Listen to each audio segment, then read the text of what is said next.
It's nice to see, Varalakshmi ma'am and all. Today we are going to talk about leadership. So this is one of, the important topic of our Torkam Saradarian, wherein, he writes 5 volumes. We have leadership 1, 2, 3, 4, and 5.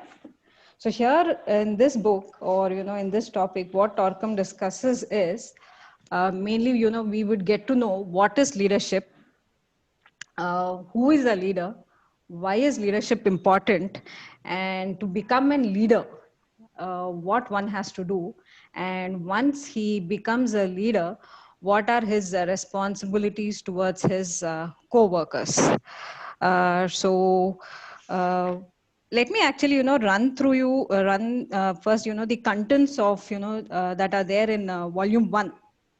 So we have vision of the future, leadership essentials, practicality in leadership, leadership and vanity, leadership and motive, leadership and labor, labor and thought in leadership, group consciousness and group work.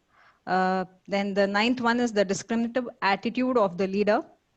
Then co-workers, leadership and co-workers, cooperation, leadership and assistance, leadership and inspirations, choosing students, leadership and decisiveness, impersonality, leadership and obedience, leadership and impulse, leadership and religion, promises, leadership and self-confidence, self-defeat and self-victory, leadership and failure, so leadership and faith again, inspiration and impression, the art of lecturing, book review, effective lecturing, lecturing with feeling, lecturing as an art, leadership and speech, how to organize the work, leadership and the ability to organize, festivals, parties and entertainments, psychic energy and willpower.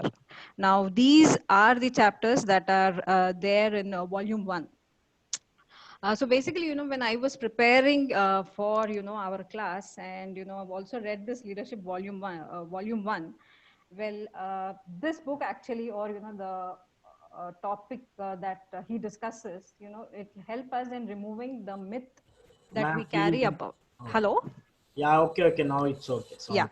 it removes the myth about what leadership is. Usually people think a leader is someone, who can, run an organization according to his whims and fancies, or, has his own set of rules through which everybody has to abide.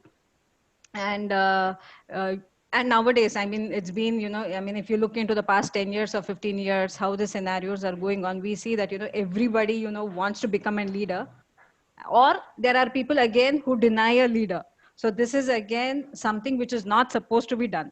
A leader is very important, or I would say the leadership, that he or she gets through his personality is very important, if the leader is aware and conscious about his roles and responsibilities, his duties, and above all, he should have a vision. So we can assume, or we can think that a leader is a person who's got a very clear vision and knows how to carry out his vision. Now we'll get into this chapter, and we will see what Torkham, writes about leadership. The Leadership series is a series of books on the subject of leadership defined for the new era, the future. These books are written to evoke the leadership qualities in every human being in all fields of life. There is a need for leaders who are able to stand against limitation of movement, ignorance, disorderliness, and ugliness. So here, if we go through this, we will understand why we need a leader. So I'm sure we all know that, we have limitations internally as well as externally. So I would say basically a leader is somebody, who is able to, overcome his limitations internally as well as externally. Can you just give me a moment? somebody who can overcome his limitations internally as well as externally that are there, in the organization. He's the one who's going to stand against disorderliness and ugliness. There is a need for leaders who understand core values and principles and stand on them regardless of the common practices to the contrary. So I'm sure, we all have certain common practices, or we have certain labels, and we have certain ways of functioning, thinking that, a leader has to be this way or that way. But a leader is exactly a person, who can break all these myths and practice new ways of beliefs and then put them into actualization. Leadership, what is leadership? Leadership is all about we setting an example. Leadership is all about sacrifice, wisdom, daring, fearlessness, nobility, humility, gratitude, courage, and above all, synthesis. One of the greatest abilities of a true leader is inclusiveness or synthesis. I'm sure we all know what is synthesis. So synthesis is, the ability of a person, individual, to able to, understand things, formulate ideas, and then put them into action. So a leader is a person who is able to, uh, understand all these various uh, principles, that he is supposed to execute, and then put them into actualization. Now, above all, we all think that, is leadership is important. I'm sure we all have this question that is leadership important? Is not every individual in an organization or in a group capable of himself or herself to lead themselves? Yes, we are all capable of, leading ourselves. But then, for a group, or for a work, to go on in a particular way and to reach, great heights, definitely, there is a need of a leader, who's come across all these obstacles, and who's ready to, help his co-workers and work to a common goal. So we'll see, where all, we can find leadership. So leadership is something, which we can see in our own bodies itself. uh, like, see, we all have different organs, and and all, functioning in their own way. But then, we have a brain, which has to coordinate, with all our organs, and put them in the right way of functioning. So we can just imagine, the moment, our organs stop sending signals to our brain, what is going to happen. So this is where, like, how you have a brain, and above all your soul, which acts as a leader, for a human body. So in the same way, there is a lot of emphasis on a leader to run an organization. We'll go through, the preface first. Life is built on the principle of leadership. See, now we can get to know how the importance of leadership here. The principle of leadership is the source of evolution, of the law of karma, of striving, and of sensitivity to the cosmic magnet. The whole cosmos reflect this principle. So here now we can understand how much importance is leadership, because I mean, it's not only, I mean, on the earth level, but also in the cosmic level, that this principle is executed and followed. uh, that's what I was discussing. We'll just go through here. There is a false idea which confuses people. It emphasizes group work without leadership. This idea is based on an inner failure on the path of leadership. Those who even deny leadership are led by their own ideas, by the examples of others, and they themselves try to impress and lead others to follow their part. Concealed hypocrisy flows through such activities. So here we can, I mean, it's clearly understood that, people, who deny leadership, or, deny leadership, it is very evident that these people, are following our or follow, all these false dogmas. That is why their internal emotions, they deny the leadership. Leadership again is not imposition. Leadership is achievement.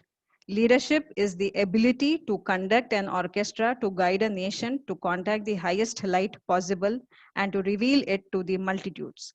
Leadership is the ability to sacrifice, to be the cement of the cathedral. As we discussed, it is not about, a leader imposing his whims and fancies, his vanities or his glamours, or, his thoughts projecting on, the group of people. So he's someone, who should be able to lead a group or lead a nation to the highest light possible. So it is leading in the sense, he should be able to take himself as well as his workers to the highest light that is there. Only those who do not have contact with the real self wander, barking against the principle of leadership. Without the principle of leadership, we will end in anarchy. Leadership is a vision, as I said before. That is what Torkum sir again says here. Leadership is vision. Leadership paves the way for freedom. It is not dictatorship. Leadership is the ability to go ahead with one's own evolution and share his achievements with others. So here we come to understand leadership is not about only just guiding or putting your co-workers or taking your co-workers to reach their goals. It is all about you recognizing, or the leader recognizing his own pitfalls, and trying to evolve at every possible level. When the leadership acts against the interest of others, it turns into a source of exploitation. Now, as we know, this is a very responsible post, or responsibility of a leader, to see that he does not exploits the group of people, or for that matter to whomever he may come in contact with, for his personal interest. So here we can understand that a leader is a person who is away from his self-interest. A real leader is one who realistically realizes that he should lead people because all of them need the guidance that only he has. He leads people not by using them for his advantage, but by working for their advantage and serving their interest. A leader is not a boss. A leader is not an object of worship. He is truly a servant, but a servant far more advanced in virtues, in knowledge, and in skill, so that without vanity he can invite people around him that they may follow his steps. So here, what we can understand is a leader, is somebody, as we were discussing, he wouldn't be serving for his own advantage or self interest. He is truly a servant far more advanced in virtues and knowledge. So which goes to say is that a leader first has to be a self realized person who is always, in the continuity of striving. There should be striving continually, wherein he can recognize his cleavages and overcome it, and that is how he will be able to recognize the cleavages in others and help them to overcome it. Those who have no outstanding spiritual gifts are tired of not reaching a higher level, refuse leadership. I think this is something, at some point of time, which all must have gone through, wherein we must have tried, uh, in choosing a path and trying to implementing it, but due to some issues, we might have not reached the point wherein we wanted to reach. So this is when what happens is probably a sense of complacency must have developed, and we kind of refuse leadership because they can no longer become leaders. They do not want anyone else to become a leader. So now this is such a sensitive point, wherein usually in a group of people come, of course we all start a group, or we all come together to look into our issues and overcome them, and reach the higher goals that we have set for himself or herself. So sometimes when we find that we have not reached it, so we realize that we cannot become a leader, and that is how subconsciously we start denying leadership, even if we try to see it in others. The principle of leadership is found in every walk of life. one must have spiritual humility to see where is he is on the chain of evolution. So here we come to know humility is such an important characteristic of a leader.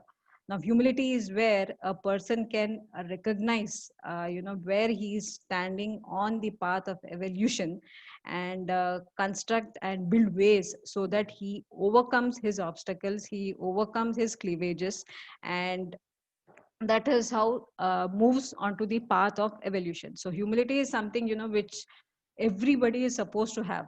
If there is no humility, I think there is more room for vanity, illusions, and glamours all to seep in very easily. So the more humility a person executes, he will be able to reach his goals. On the path of leadership, one needs education and training. When a man advances from one position to another position, it is like graduating from one class and entering a higher class. Yeah, so this is what we were discussing before. So, on the path of leadership, one needs education and training. So, education is something, I mean, we all know as to, why, what is the purpose of education. It is not about the education that we've had through our college life or something. True education starts, that is what I this is my personal experience. True education has actually started once we are out of this colleges and that kind of education system which we always thought that was the ultimate education, but life itself is a big university. This is something which we realize once we get into the actual we get to live life actually. And yeah, training is something which we all do. That is what we learn is has to be put into practicality. So until and unless we don't learn and then try to put them in practicality again, then there would be there is more number of chances or for duality to seep in. And this is how even the teaching also goes away from us. That is, we keep on reading, but then when we see that we are not able to actualize them, that is where there is a kind of distance that comes in when we don't actualize things. So education and training should go hand in hand. When a man advances from one position to another position, it is like graduating from one class and entering into a higher class. In each higher class, the student needs to learn more in order to expand his consciousness, to observe objects and events from more viewpoints, to use the law of synthesis more, and to see the greater needs. So here again, talks about synthesis, how important synthesis is, how important it is for the leader to expand his consciousness, to observe objects, and to increase your viewpoints through your study and your training. With this learning, he will notice that his expanding consciousness and increasing viewpoints puts a tremendous pressure on his physical body and his various systems, like your emotional body, your mental body. Here, his training starts to adapt his physical, emotional, and mental nature to the incoming, increasing flow of light and to revealing needs of the field in which he is situated at that time. So, the more we focus on our education, our training, we will know where our needs are to overcome, where we will know where our needs are. We will start recognizing them and start working on them. That is how one can become a leader. On each level of his leadership path, the leader deepens his wisdoms, so expands his consciousness, and appropriates his physical, emotional, and mental instruments to the incoming light and to the demands of the needs. So again, here Torkum sir emphasizes on the work that a leader has to put in at each point of his life for his wisdom, to expand his wisdom, to expand his consciousness, and appropriate his physical body, emotional body, and mental body. See, it is all not about taking care of only a particular body. As we know, like, we cannot focus on just developing your emotional body and then say, later on we will get into the mental faculty. So it is all about appropriating these three bodies simultaneously. The leader has a great opportunity to come in contact with many hidden motives with self-seeking interest and plans. The psychology of individual and groups can be an open book for his studies. So motives, Anaga, like I'm sure we all have our motives, and it is the primary responsibility and duty of ourselves and the leader to check his or her motives at every point of time, because once a person is on the path of leadership, I'm sure I mean, there would be people coming to him looking for solutions. And also when people are coming to him, you know, it is the primary responsibility of the leader to check his her motive as well as the motives of the co-workers or the group of people that are coming to him, because we all know people have different motives. uh, uh, People have different motives through which they uh, approach spirituality. So it is a primary responsibility of the leader to check his as well as the group's motives. The leader's intention is to serve the highest good for the greatest number of people and find ways and means to expand the consciousness of those who are inclined only to care for their own separate interests. So that is what we were discussing. So it is the primary responsibility of the leader to serve the highest good, again for the greatest number of people, and find ways and means to expand the consciousness of those who approach to him. We are told that the hierarchy is formed by those individuals who worked and served as a great executives in many fields of human endeavor, and in the meantime served the plan with their whole heart. But they all started the path of service in their homes and carried it out into their groups, nations, and humanity with a sensitivity to the plan of hierarchy. Thus, you are a leader wherever you are. You lead yourself to the field of service, to the field of greater light, to the field of greater synthesis, to the field of greater sacrifice. So, this is where we get to know what a leader is supposed to do. He's supposed to lead himself to the field of service, to the field of greater light, field of greater synthesis, and the field of greater sacrifice.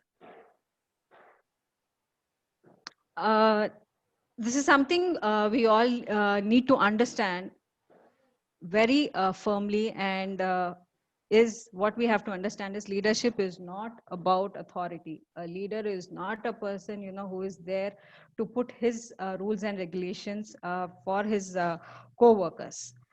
So we must remember that a leader is not an authority. An authority is one who is considered infallible in his knowledge, decisions, plans, and directions.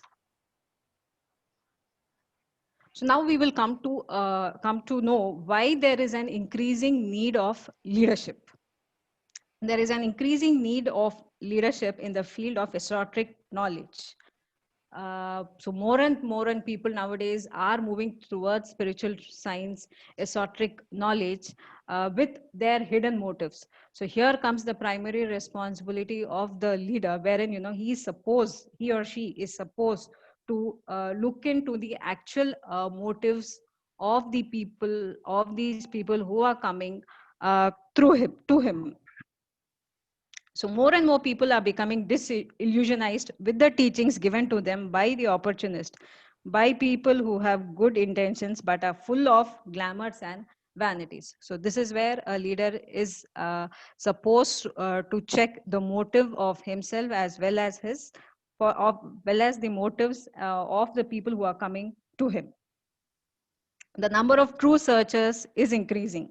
We must prepare ourselves to meet their need, and at the same time, again, to safeguard ourselves from the dangers of falling into vanities, glamours, or of using the searchers for our own interest. As discussed before, uh, Tocqueville says here, what is the primary responsibility of the leader? And what he must do? He must first prepare himself to meet their need, and at the same time safeguard ourselves from the dangers of falling into vanity, glamour, or of using the searches for our own interest. Now, we all know what is vanity and glamour and how they can play a role of completely misguiding or misleading a spiritual aspirant.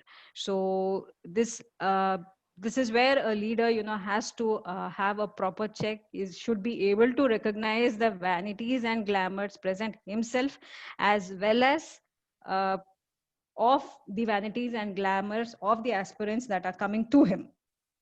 A leader must always stand on guard. There are so many temptations in his environment, in his work, in his relationships with people.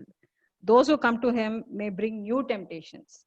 That is why the leader must stand on guard and not let his personality vehicles negotiate with all these. Some of these temptations are money, sex, praise, flattery, need for friendship, and need for security. Now, these are something which unconsciously, or you would say subconsciously, people without knowing, tend to build affinity towards these things. So this is where a leader's integrity comes into picture. Now, again, we all know the leader is not an angel. So he needs money, he needs love, he needs friendships and security, but he never uses the teaching as a fishing net to catch people and use them for his own ends. Now, this is something I believe that we all have to have much focus on this, wherein, we are never entitled to use teaching for our own self interest. The leader also must know that all who come to him are not really coming for the teaching. Well, people who are in a group, or who run organizations, or I mean even who are working, we know people who come to us all come for their personal motives. But what has to be checked by a leader is what his motive made about. uh, the leader also must know that all who come to him are not really coming for the teaching. They may come for the leader's beauty, manliness, womanliness, or money. They come to secure positions for themselves through side doors. Such people appear very sincere, intelligent, and full of zeal to serve. But the leader must recognize them. So, this is where the role of a leader comes in.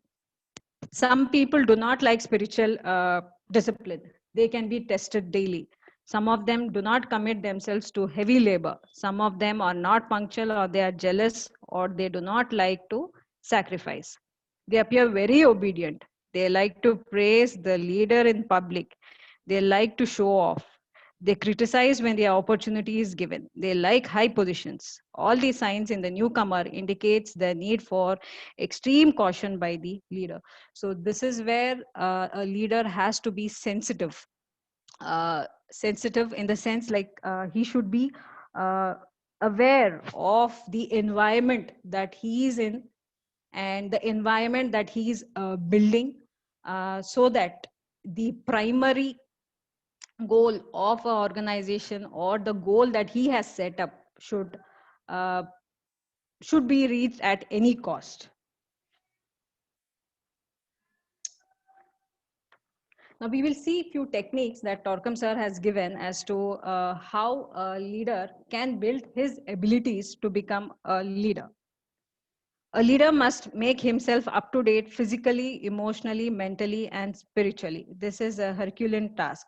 So physically, I'm sure we know what we have to do. I mean, we nowadays we all focus on, good food. We all know that we need to exercise, diet and all. But what about our emotional bodies? What are we doing for it daily? Mentally, what are the kind of mental faculty that we are trying to build up? And spiritually, what are our spiritual rituals that we are undertaking or going through on a day-to-day basis? So this is something which we have to do simultaneously, taking care of all the bodies, that is your physical body, the emotional body, mentally, and spirituality. Second, he must try to have closer contact with the beauty hidden within himself. A leader radiates beauty because he is fed by beauty. He contacts beauty and expresses beauty. So among the 7 principles of Torcom, so beauty stands first. We know what is beauty. So beauty is something that every leader has to, execute it, and it cannot be shown until and unless a person is filled with beauty. We touch the beauty within through our sacrificial service, our meditation, and our contemplation. Unless we are rooted in these 3 spheres of activity, we cannot radiate beauty. So this is what something we have been seen in all the books of Torkam sir, wherein he talks about beauty, beauty, beauty, and the only way to build beauty in you or get beauty in us is through sacrificial service, our everyday meditations, and our contemplations of what all we are going through in our daily lives, having a review.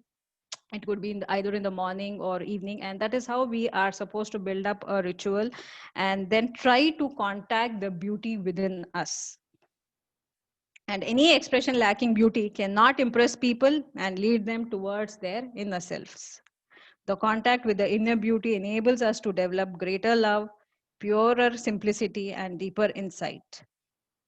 Third one, the leader must every day and in every act examine his motives.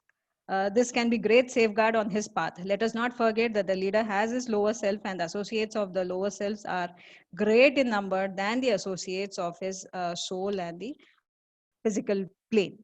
So we have discussed before about how important it is for a leader to check his motive as well as the motives of the aspirants who come to him. It is very important to safeguard on his path. Let us not forget that the leader has his lower self, and the associates of the lower self are greater in number than the associates of the soul.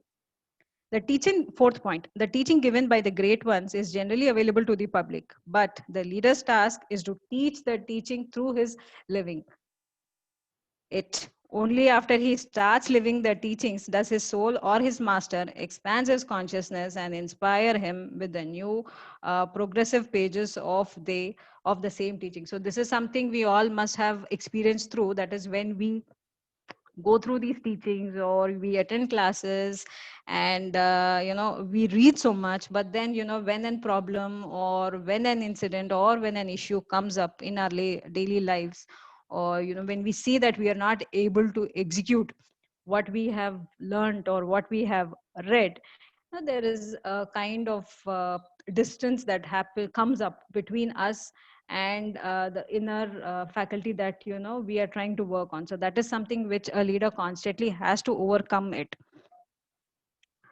The teaching needs to be lived if we want to keep it alive. So this is the only way that we as students can navigate the ship is by only living the teaching. It is not that we are here to teach, dictate, or show authority, or allow asking people, or imposing our ideas on them. The only way that we can become a leader is by living that teaching. This is something which I personally think is one of the important aspect that every aspirant has to follow. When the leader meets new challenges, the inner source inspires him with answers. The teachings of the great ones are like outlines of great beauty. The leader must use these outlines and fill them without distortion, but with new inspirations and sometimes with new instructions. As you give the teaching, you will see many kinds of people. The leader does not deal with aspirants directly, but works closely with accepting disciples. There are 2 kinds of such disciples. So here we will see how a leader works through his disciples. Those who have not developed their brains to think for themselves, uh, they appear goody-goody people.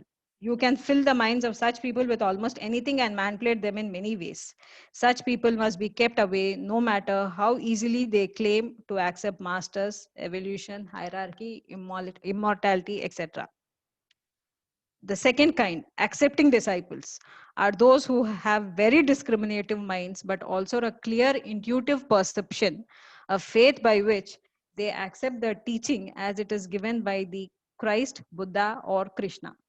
So here we get to know what a leader must do. He should be able to discriminate about the disciples that are coming to him. One is the first one about whom Torkham sir talks about is people who appear very goody-goody, gullible, and who are very easily manipulated. So this is one sect of disciples, and the other sect of disciples that is called as accepting disciples are people who know where they are, what they are, and are ready to give their lives for the continuity in striving, and accept the teachings as given by great ones like Christ, Buddha, or Krishna.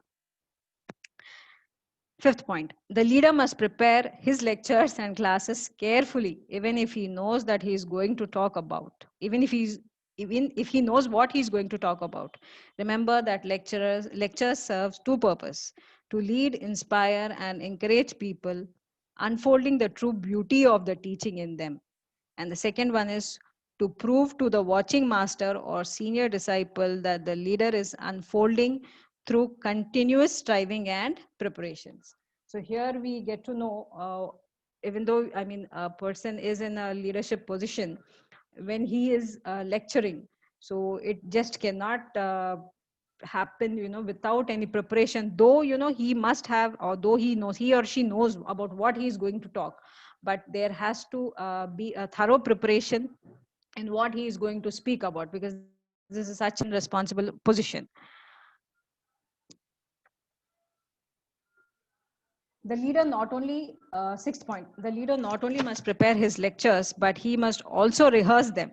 Rehearsal is very important. It is rehearsal that sustains the flow of renewal and improvement. Rehearsal gives confidence and freedom of expression and enlarges the channel of inspiration. So as discussed before in the fifth point, also rehearsal is equally important with preparations. So this helps the leader to sustain the flow of renewal and improvement. Rehearsal gives confidence and freedom of expression and enlarges the channel of inspiration. Rehearsal breaks those thought waves which are antagonistic to your topic or destructive to your goals. When you rehearse, you clean many obstacles which could make it hard for you to speak creatively. So we all know, like people, all now that we've started taking classes, so I'm sure we all must have rehearsed. So here this goes to show that rehearsal is also equally important for uh, the free flow of thoughts or creativity that has to happen while a leader is teaching. Seventh point, the leader must make a one-year plan for the daily classes and activities of the group. The plan must be made in such a way that it can be adjusted, added to, and improved upon without losing the principal purpose. So this is such a huge responsibility of a leader. It is a responsible task that a leader has to take. That is, he has to things cannot just happen in a way as per the leader's whims and fancies. There has to be a certain guideline, there has to be a certain methodology, there has to be a certain way of work wherein he or she has to put in his mind and soul into it, chalk out what he would want to teach or impart to his students, and then above all adhere it to it, what he is framing, the way he has decided to lead his group is something which he or she, the leader, has to work out and adhere to it and stick on to it. Now we will we'll come to a topic called leadership essentials. So here we would see what are the essentials of a leadership. We have 4 points wherein we will get to know what are the qualities of a leader. There are 4 important qualities which a leader must cultivate, sometimes very cautiously or painfully. These qualities must be practiced in his daily speech, thoughts, and activities. The first quality that a leader should have is objectivity. A leader is a down to earth man. He is a practical and realistic and does not run after glamours or illusions. This does not mean that he denies abstract values and realities, but for him they are objective because of his intuitional faculty. He has the ability to see things as they are with their true value and connections. So the foremost quality that a leader should have is objectivity. That is, he should be able to have a clear demarcation of what is the objective world made out and what is the subjective world made out. So that is when he will be able to strike a balance and relate to the objective world through his subjective world. So subjective world is something which we all know. It is your inner faculty, uh, the internal bodies that we have, how how a leader is able to understand, relate his bodies, his internal faculty to cater to the objective world. The second quality is sincerity. A leader must be sincere with himself and with others. Sincerity evokes spiritual recognition and a cooperative spirit in others. Sincerity inspires faith and trust. It is the ability to face oneself in the light of reality and relate oneself to others as you are in essence. So, sincerity is the one of again the cornerstone of a leader, wherein if he or she is not able to execute sincerity, I mean, I am sure that he or she wouldn't become an effective leader. So because sincerity evokes spiritual recognition and a cooperative spirit in others. So until and unless I mean, we all are capable enough to uh, uh, sense whether a person is living what he is saying or no. So that comes only when a leader is able to be sincere, is able to work through, is able to actualize what he is saying. It is only then he would evoke sincerity, and that would be evident from the way he is living the teaching. The third quality is directness. Now, this is a very important quality, I think, which all leaders must have to inculcate. Now, directness is something, it is the ability to dissipate those factors which can distort your image as you really are. Directness is the shortcut. The leader never loses times and never looks for detours, but he deals with the right person in the right way at the right moment. So this is something which is something which we all must look into it, because if you or I mean, if we are not able to address the problem in the actual way as it is, or we are not able to see why there is a problem, or how did it come, and we are looking out for indirect means, so I'm sure we would never reach to a solution. So a leader is somebody who attacks the problem through a direct way. So he wouldn't look for I would say, I mean, shortcuts or something. He puts his finger on the exact problem and emphasizes the most important key to the problem. Directness means that you contact the people to whom you direct yourself. Directness means center to center communication, complete communication of everything that you want to say. So a leader is somebody who has to have a point to point. I mean, if the point has to be addressed, there is no way of a leader going away from it or looking out, other indirect ways of communication or indirect ways of addressing a problem. If a problem has to be addressed, there is no negotiation with it. If a disciple does not learn directness, he becomes a victim of his own glamours, illusions, and maya. So this is very clear. If we are not into the path, or if we are not looking out where to address our problems in a direct manner, again, so there is every possibility of the person falling into his own vanity, his own illusions and glamours. When a leader is indirect, he loses his prestige, and people would eventually mistrust him. Okay. Now the fourth quality is gratitude. So gratitude is something we all know how important is gratitude. So we'll see what gratitude is. Uh, a grateful man is a man of magnetism and cooperation. He attracts higher qualities. Gratitude is the recognition and appreciation of the help given to a person. Through gratitude, we help people to be better, to be more beautiful. Gratitude increases the soul quality in others. So here we get to know how important gratitude is. So until and unless we are able to recognize and appreciate of the help given to us, we wouldn't I mean, that is the important quality of gratitude. Be able to recognize and appreciate what is being given to us. So once we all have gratitude in us, it paves ways for us to, uh, for us to move into higher path. When these four virtues are developed, they dissipate vanity, and the leader stands within the light of his essence, as we all know. So once we have these four qualities, the true virtues of a leader would come out. Now, one quality that, or I would say, one thing that a leader should keep himself away is that is vanity. Vanity is something, which would bring down a leader to great extents. And we know what vanity is. Vanity is all about self deception. We thinking I mean we Yeah, vanity can be defined as self deception. A man who is caught in vanity tries to make people believe that he is not as they see him, but is one who knows more, is more, and has more.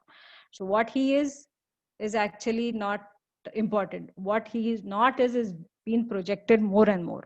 So this is something which a leader has to avoid, and this can be done only through living his teaching. So the more a leader tries to live the teachings, the lesser he would be on the vanity side. And the other quality that a leader should have is self exertion. Now, without self exertion, without self striving, there is no aspirant, that can uh, walk on walk on this path of spirituality. So at every point of his journey, there has to be self exertion, striving. Then a leader should always be very humble. He should always execute humility. So without all these things, a leader will not able to lead himself and others. So this is something which I wanted to discuss today on leadership. And as we have discussed that, there are 5 volumes. So in the coming sessions, we shall discuss more on this leadership series. Yeah. So thank you for the class today.